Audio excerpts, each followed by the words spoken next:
مساء الخير، كيفكم؟ اهلا وسهلا فيكم بفيديو جديد على قناة حلو مالح جوري فاميلي. اليوم معنا اكيد مع عبودة. اليوم معي عبودة بالمطبخ. يا لطيف. شو صار يا عبودة؟ من بداية الفيديو اليوم عبودة معي بالمطبخ، وانا كان في عندي كمية كبيرة من الليمون الحامض، فقررت انه جهز عصير ليمون لشهر رمضان المبارك. باذن الله تعالى بلشنا نحضر فرزونات شهر رمضان او تفريزات شهر رمضان مثل ما بنقول بالعادة. وانا عندي طريقه معينه لتحضير عصير الليمون لحتى يحافظ على نكهته وعلى طعمته ابدا ما يمرمر ولا تتغير النكهه نهائيا. تابعوا الفيديو للاخير. تابعوني انا وعبوده. اليوم رح نحضر عصير الليمون بطريقه كتير بسيطه وسهله. بسيطة. اكيد طريقه بسيطه. تابعوا الفيديو ولا تنسوا تعملوا لايك للفيديو. حطوا لايكي. اكيد حطوا لايك مثل ما عم بيقول عبوده افندي، ولا تنسوا المشتركين الجداد تفعلوا زر الجرس لحتى يوصلكم كل الفيديوهات الجديده من عائله جوري. تعالوا نتابع الفيديو من الاول. واكيد تحضير مونت الليمون ما رح تحلى الا مع الشيف عبوده كمان عم بيساعدني. طبعا انا بالبدايه كنت عم بستخدم هي العصاره، بس طلعت كتير بتعذب. شوفوا هي الكميه تقريبا عملتها باقل من 10 دقائق، بس كيف عصرتهم على ايدي. هلا رح ورجيكم كيف. يلا عبوده تفضل ورجينا كيف عم تعصر الليمون. بتحلى. عبود على الاغلب في عنده هوايه انه يشارك بكل شيء له علاقه بموضوع المطبخ. هيك يا إلي ما تحطها بالكاسة. ايه هي لإله بده يشربها، ما بده يحطها بقلب الجاط. عبودة عنده هواية انه يشاركني بكل شيء له علاقة بامور المطبخ. شو عبود امورك تمام؟ ايه. يا عيني عليك يا عبودة. طيب تعالوا نكمل طريقة تحضير منت عصير الليمون. تابعوا الفيديو. خلصتها؟ برافو عليك ماما. اسا بتتحمل عصير اسا شوي.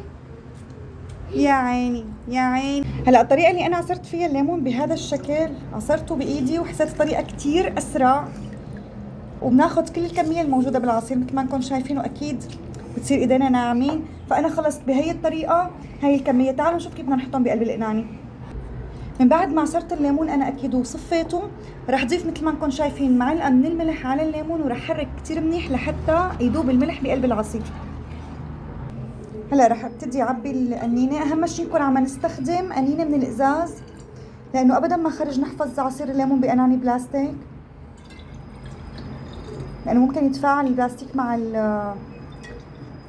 مع الحامض يعني، او مع الماده المؤكسده الموجوده بالليمون. انا بلاقي هي الطريقه كتير سهله وكتير مريحه. ممكن نخليهم بالفريزر. طبعا انا بدي اخليهم بالفريزر، فلهيك رح اترك في مسافه ما بين مثل ما انكم شايفين ما بين الليمون والقنينه، لحتى وقت اللي بده يجمد العصير رح يتمدد، فمنشان ما تفقع عندي القنينه رح اترك هي المسافه فاضيه. الخطوة الأخيرة إنه أنا راح أختم العصير مثل ما انكم شايفين بشوي من زيت الزيتون، شوي ما بكتر، مشان ما يتعفن عندي الوش. من بعد ما شيل القنينة من الفريزر ودوبها وصير استخدمها، ممكن احطها بالبراد يعني بالبراد من تحت، حتى ما يصير في عندي عفونة او تمرمر الليمون او انه يتغير طعمته. بنحط نقطتين من زيت الزيتون، بس اهم شيء يكون زيت زيتون صافي، ما بيتغير طعمة الليمون ابدا ولا بيأثر عليه، بالعكس بيكون مثل مادة حافظة للعصير.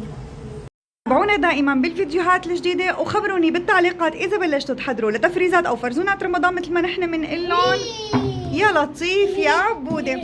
اكيد ختامة مع عبودة خرب الدنيا. لا تنسوا تابعوني واعملوا لايك للفيديو. المشتركين الجداد اللي ما مشتركين بالقناة اكيد اشتركوا وفعلوا زر الجرس لحتى تشوفوا كل فيديوهاتنا.